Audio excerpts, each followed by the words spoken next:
Hello, in this video we're just going to trace through this piece of code here. Remember, when you're tracing code, we want to start at the top and work your way to the bottom. And don't try and take it all in one go. Be really systematic in what you're doing.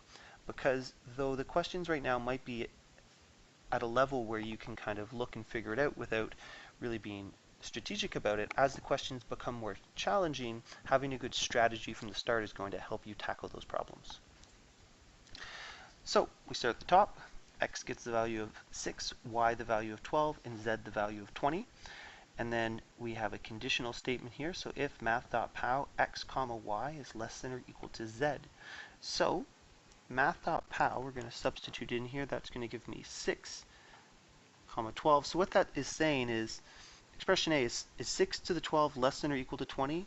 And that's obviously false. So that means this statement is going to be ignored. So we're going to go into the else statement. So y is equal to y, which is 12 plus 20. And 12 plus 20 is 32. So that's the value of y at this point.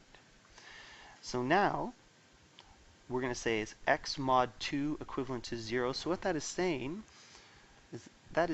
is 6 mod 2 equivalent to 0, and 6 mod 2 is 0, so 0 is equivalent to 0, so that is true. So x is equal to x plus 1. So if x is 6, 6 plus 1 is 7, so that's the current value of x. That's the current value of y. So now we're going to exit this if, and we're going to exit the else, and now we're at b.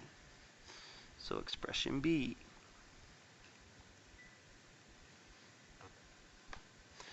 So if y mod 2, so we're going to take our y values, the same as 32 mod 2 equivalent to 0, and is y, which is 32, greater than or equal to 32. So since this is an AND operator, they both have to be true for this expression to be true. So this is true because 32 mod 2 is 0. An even number mod 2 is always 0. And 32 is in fact greater than or equal to 32. So therefore, z is equal to x plus y.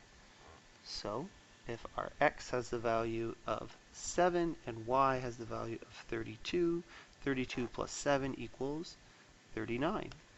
Therefore, this is going to print to the screen x colon 7. The backslash n is an escape code, so we'll go to the next line. Y colon 32. The backslash n is an escape code, so it goes to the next line. Z colon 39. And that's your answer. So I hope this video helped, and of course, if you have any questions, don't hesitate to ask. Have a good day.